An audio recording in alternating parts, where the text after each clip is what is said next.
ತಮ್ಮೆಲ್ಲರಿಗೂ ನಮಸ್ಕಾರ. ವಿಜಯಪುರ ನಗರಾಭಿವೃದ್ಧಿ ಪ್ರಾಧಿಕಾರ ಇಂದಿನ ಸಭೆಯನ್ನು ಜರುಗಿಸಲಾಗ್ತಿದೆ.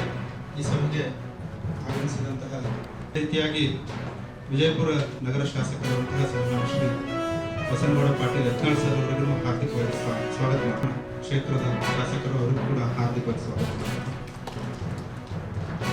ವಿಜಯಪುರ ನಗರಾಭಿವೃದ್ಧಿ ಸ್ವಾಗತ ಮಾಡ್ತೇನೆ. ಡಾಕ್ಟರ್ ಆನಂದ್ ಕೆ ಸರ್ ಅವರು, ಮಾನ್ಯ ಜಿಲ್ಲಾಧಿಕಾರಿಗಳು ವಿಜಯಪುರರವರಿಗೆ ಹಾರ್ದಿಕವಾಗಿ ಸ್ವಾಗತ ಮಾಡ್ತೇನೆ. ಅದೇ ಪ್ರಕಾರ ಲಕ್ಷ್ಮಣ್ ನಿಂಬರ್ಗಿ ಸರ್ ಅವರಿಗೂ ನಾನು ಸಭೆಗೆ ಹಾರ್ದಿಕವಾಗಿ ಸ್ವಾಗತ ಮಾಡ್ತೇನೆ. ಸಭೆಯಲ್ಲಿ ಉಪಸ್ಥಿತರಿರತಕ್ಕಂತಹ ಪ್ರಾಧಿಕಾರದ ಸದಸ್ಯರುಗಳಾದ ಸಲೀಪ್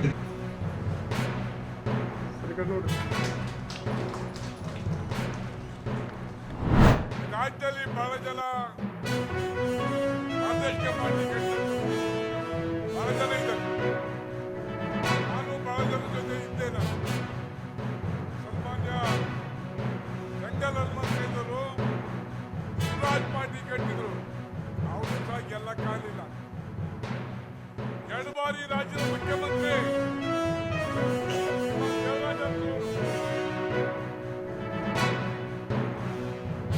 ಅವರು ಸಹ ಒಂದು ಪಾರ್ಟಿ ಕಟ್ಟಿದ್ರು. ಅವರು ಗೆಲ್ಲಕ್ಕಾಗಲಿಲ್ಲ. ಶ್ರೀಮಾನ್ ಹೆಗ್ಡೆ ಅವರು ಒಂದು ಪಾರ್ಟಿ ಕಟ್ಟಿಕೊಂಡ್ರು. ಅವ್ರದ್ದು ಏನು ರಾಜ್ಯದಲ್ಲಿ ನಡೀಲಿಲ್ಲ.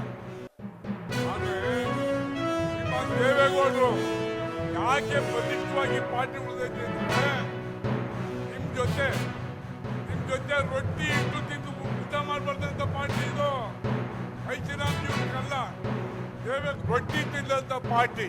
ಯಾತಕ್ಕೆ ಹೇಳ್ತೇನೆ ಇದ್ರೆ, ಗರಿಕೆ ಬೇಸಿಗೆಯಲ್ಲಿ ಒಣಗೋಯ್ತದೆ, ಮತ್ತೆ ಮಳೆಗಾಲದಲ್ಲಿ ಸಿಗುತ್ತದೆ. ಹಂಗೆ ಪಾರ್ಟಿನೂ ಅಷ್ಟೇ, ಒಂದ್ ಕಡೆ ಹೋಯ್ತದೆ ಮತ್ತೆ ಬಲಿಷ್ಠತೆ ಕಾಪಾಡ್ತದೆ. ಈಗ ನೀರಿನ ಬಗ್ಗೆ ನಾನು ಯಾಕೆ ಹೇಳಕ್ ಬಯಸ್ತಿದ್ರೆ, ಶ್ರೀಮಾನ್ ದೇವೇಗೌಡರು ಇಂಡಿಪೆಂಡೆಂಟ್ ಗೆದ್ದು ಕರ್ನಾಟಕದ ಸುರೇಶ್ ಬಾಬು ಅವರ ತಂದೆ ಜಿಲ್ಲಾ ಮಿನಿಸ್ಟರ್ ಆಗಿದ್ರು. ಅವ್ರಿಗೆ ಧರಣಿ ಮಾಡಿ ಅಂದಿನ ಮುಖ್ಯಮಂತ್ರಿಗೆ ಮನವರಿಕೆ ಮಾಡಿ ಡಬಲ್ ಮಾಡಿಕೊಂಡಂತ ಪುಣ್ಯಾತ್ಮ ದೇವೇಗೌಡರು, ಮತ್ತಾರು ಅಲ್ಲ. ಹಾಗಾಗಿ ಅನೇಕ ಜನ ಹೋರಾಟ ಮಾಡಿದ್ದಾರೆ. ನಾನು ನೆನ್ಕತ್ತೀನಿ ಬಹಳ ಜನ. ಶ್ರೀಮಾನ್ ವೆಂಕಟ ರಾಮಯ್ಯನವರು, ನಮ್ಮ ನಾಗರಾಜಯ್ಯನವರು, ಅನೇಕ ಜನ ಹೋರಾಟ ಮಾಡಿ ನಮ್ಮ ನೀರು ತಗೊಂಡೋಗಿದ್ದಾರೆ.